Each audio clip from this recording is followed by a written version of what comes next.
Hello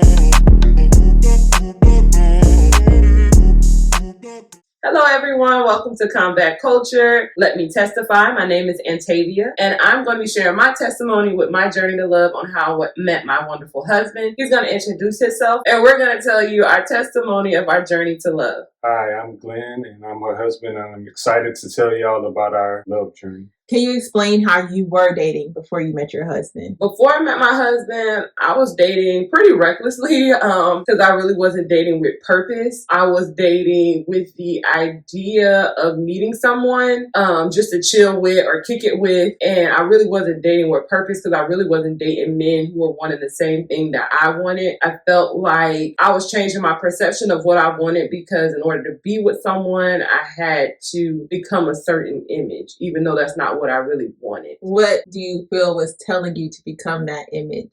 Culture, of course. I mean, it's combat culture, and I feel like culture shows in order for a man to want you or for you to be desirable to him, you got to dress a certain way, you got to talk a certain way, you got to act a certain way, you got to talk about subjects that you really don't want to, but it's because they would want you to talk about those subjects. They would want you to say those things. So you do that because that makes you desirable. That's going to make him interested in you because culture said that I should do these things in order to keep their interest. Explain how you were dating before meeting your wife. Before meeting my wife, I was just in search of love, in search of someone that can actually care about me, that actually love me, to try to find that perfect woman for me. Before you met your wife, what were people saying that you felt like they were making you become that wasn't you? Like you weren't enough? Culture, like sometimes you hear they want you to be the bad boy, and that just wasn't my personality. I'm a fairly nice person, so I didn't want to fit into that narrative of being like a negative person or a mean person or anything like that. They said a lot of people were telling me that girls are more attracted to bad boys. When you met your wife, I remember her telling me like you were so different because you let her be free and she didn't feel like she had to send you pictures of her body or talk about sex and things of that nature in order to be accepted. What helped you get to that point where you didn't feel like you needed to show up as a bad boy with her and you can be yourself? Yeah, just God, and how you come at everything with humility and patience. I didn't want to pressure her or anything. I just wanted to, get to know her so that we can bond on that level instead of just trying to do negative things to her. I just wanted to get to know her. What in you made you feel like it was okay for you to show up as Glenn instead of as the bad boy culture told you to? The way we were able to communicate, just the first time I talked to her, I just liked her voice. I like to hear her voice. I don't know, something is just relaxing about her voice. So it's like, I was like, yeah, I could be open with her, because it was easy to talk to her, and we had a lot of things in common. So, that's what I feel is a big thing. You should get to know the person, what are their values, and I felt that our values perfectly aligned with each other. I was able to open up. I felt comfortable with her, just talking to her about anything, because she told me who she was in the beginning, and we, laid that platform, and it was just smooth sailing. Okay, so Tavy, with that being said, before you were able to come to that point in your relationship, what standards set by culture or society led you to feel like you should date the way that you were dating? And can you give some more background on exactly like what you were doing before you felt like it was safe to show up as just Antavia? Well, I feel like culture was showing in order for a man to want you, you need to act a certain way. You have to talk a certain way. Like they're attracted to women who are very sexual. And when you're out there like that, that's going to intrigue him and that's going to bring him to you. Like they really want to know about you sexually first to see if, I guess, you can meet them and match them. And so I was doing things that I really didn't want to do, but I was doing it in order to get a man or get his attention. So when they were talking about certain things, example, like, how send me pictures of your behind, send me pictures of your boobs, send me twerking videos. And when I was at a point where I was trying to do what culture said, like, oh yeah, you have to do that. You got to show them what you're working with. So I was doing things that I really wasn't comfortable doing. I was doing what culture said, but I realized that it wasn't working because it's not like these men will stay long-term interested in me because they weren't interested in getting to know Antavia. They were interested in getting to know my body. I realized that that's not what I wanted and that's not how I was going to operate anymore because at the end of the day, I started to value and I started to love myself. And I realized that I deserve better than that, and I'm more than that, and that I'm good enough how I am. If that person can't accept me, then that person's not the person for me. With that being said, knowing what you know now, what advice do you give people about waiting on God for the one instead of settling to meet the standards of culture? At the end of the day, when you're single, enjoy your singleness. Because when you get married, marriage is a beautiful thing, but it's a lot of work, it's a lot of patience, and that's another person that you have to worry about. I feel like when you're single, you're so focused on finding that person where you're not enjoying that season where you're in. So I would say if you're single, live your life and enjoy yourself. Enjoy your singleness, enjoy getting to know you and what you like. Because sometimes when you get in relationships, if you don't know what you like and what makes you happy, how do you expect to tell your partner that? How do you expect to relay that to them? So during that single time, enjoy yourself, love yourself, take care of yourself. So you're not dependent on somebody else for your happiness. That person is not completing you, they're adding to you. And that's what you want when you get into a relationship. Don't get married just to get married, because that's one thing that I always just say. I don't want to get married just to get married, just to say that you did it. Because at the end of the day, the goal is to stay married. So don't lower your standards to be with somebody who you know that is not deserving of you. Definitely know your worth and know your value and have standards. And if that person can't meet your standards, then that's not the person for you. So you're basically telling them that don't go by the standards of culture, go by the standards of who your God says you are. Yeah, go by the standards that God sets for you. God literally sets the blueprint on a lot of things. And a lot of things that you can avoid during the dating process if you turn to God. Because it's so many things that as you learn and grow, you learn so many different things. And you're like, God, I see why you said this. I see why you said wait till you get married until you have sex.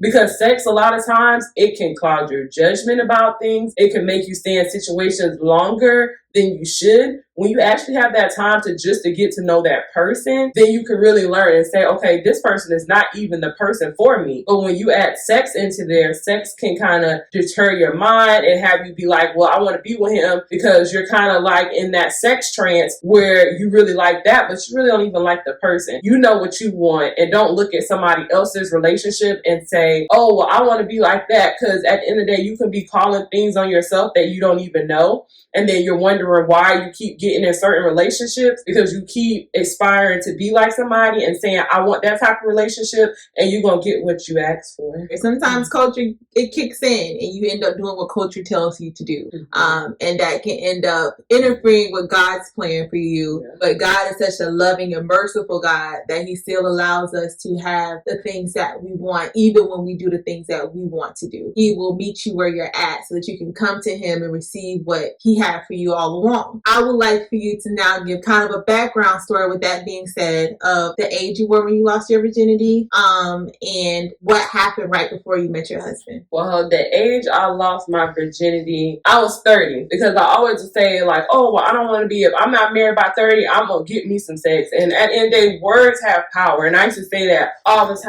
time. And then when I hit 30, I wasn't married. I was like, well, I'm going to go have me some sex. So that's exactly what I did. I had sex with somebody who was not deserving of me, who do not value me and did not think me of worthy. And that's why you should wait until you're married. I would definitely say that if I can go back. But not even after I did that, I met my husband not too long after that situation happened. So if I would have just held out instead of always saying when I turn 30, if I am married, I'm going to go have sex, me and my husband could have been each other's first. But because I decided that I wanted to move on impulse, because culture was making me feel like I was missing something, and I really wasn't. I was something that was rare. I was something that you don't find. And I realized I became a part of what everybody else was doing. When you join the crowd, you don't set apart. You want to be a part. You don't want to join in with what culture says. You want to join in what God says. Can you explain what you mean we would have been each other's first? So my husband, he actually was a virgin when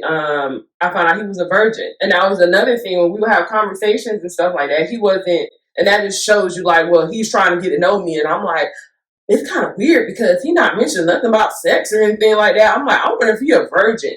So when I asked him, he said he was a virgin. I'm like laughing because I'm like, you're not for real, because I've never met a man who was around that age who was a virgin. And when he said that, it really hurt me, honestly, because I'm just like, if I would have just held out the beautiful love story we could have had by being each other's first. It hurts me sometimes because I'm like, if I would have waited on God instead of waiting on culture and what culture said, my husband would have been my first. We would have been each other's first. And that would have been a beautiful love story. Even though our love story is still beautiful, but that's something I can never give him. I really relate with what you're saying. And to sum it up, what I heard was like, at the end of the day, culture was telling me that me giving up my virginity is something great, but God was telling me the whole time, I have a beautiful love story that I made just for you. Although it was altered, it was still beautiful, because it's just like with you giving your testimony, it's letting people know that, hey, even if I made that mistake, change today, go against culture, and know that God has something very beautiful for you on the other end.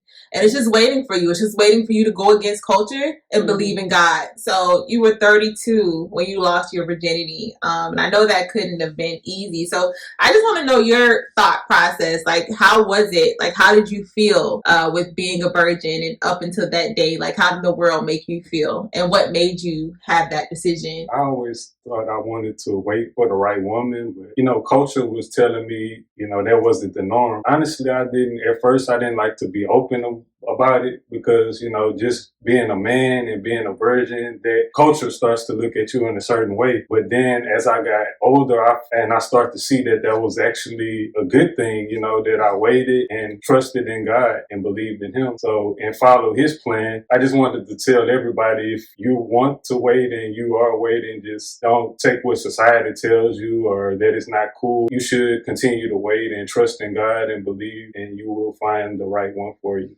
What would you have liked to see, and what do you still want to see in the church and amongst people of God to make it more appealing for a person like yourself, a young man that's either a virgin or wanting to abstain? What type of groups and settings do you think would have made it better for you to be more confident in that decision?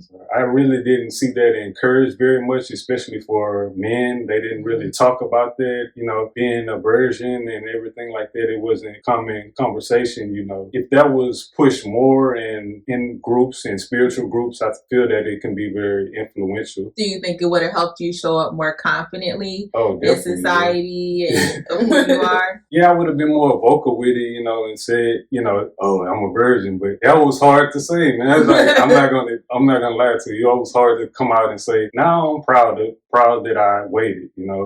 I just pray that it's more open and opened up more doors to where it's a normal thing.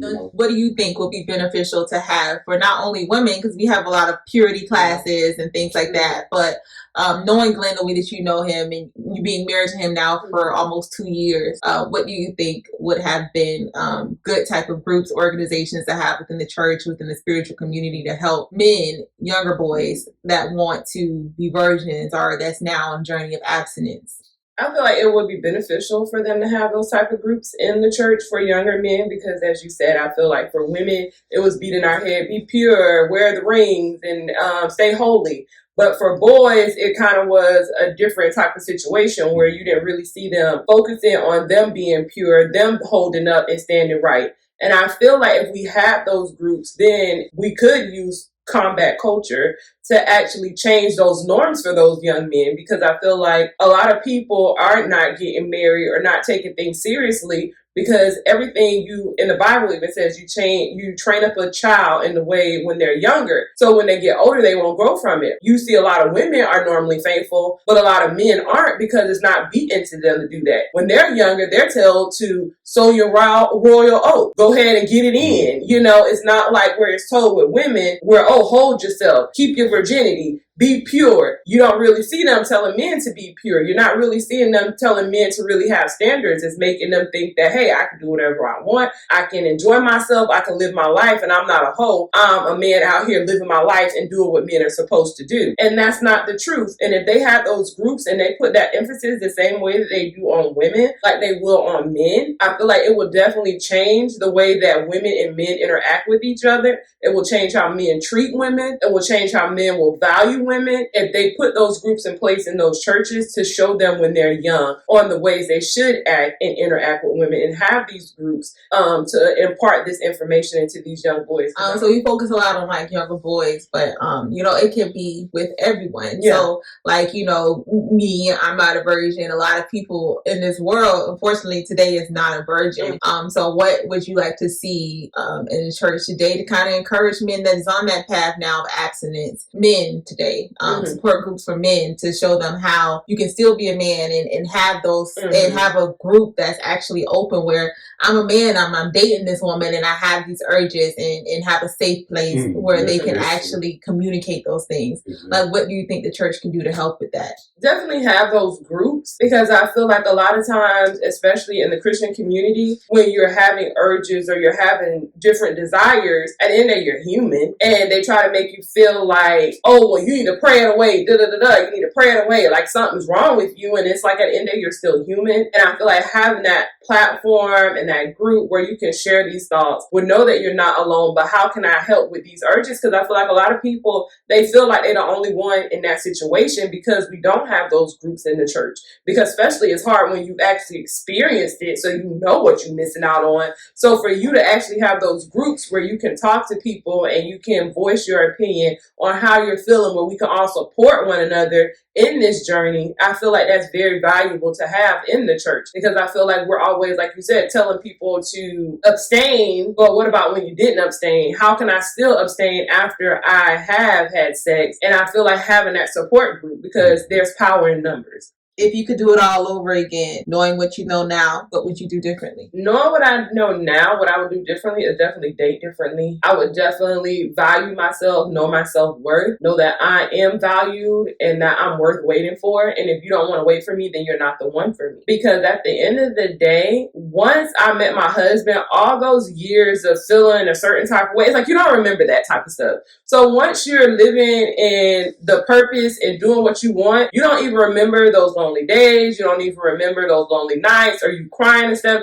It's like you forget that because you're living in your purpose and you're doing what you're supposed to do. Enjoy yourself, value yourself, know your worth, and never, I would tell myself, never diminish or dim your light or make yourself feel like you're not worthy, because you are. And if that person does not value me and they do not think that I'm worthy, bye-bye. If you could do it all over again, knowing what you know now, what would you do differently? Yeah, knowing what I know now, I would have been more vocal about my truth, and hopefully that me spreading my truth could help influence younger guys that's coming up under me and how to treat their women, and, just putting God first in everything you do and let him be the role model for everything. And just knowing that I am enough the way God made me. Okay, so a thing that we love to do at Combat Culture, I know we're just getting started, but one of the things we like to do before we end the podcast or anything, we like to give some war points so that you can know what to use to go against culture and fight the enemy and stand on God's word on the way he wants you to do things. So, Antavia, what war points or takeaway points do you want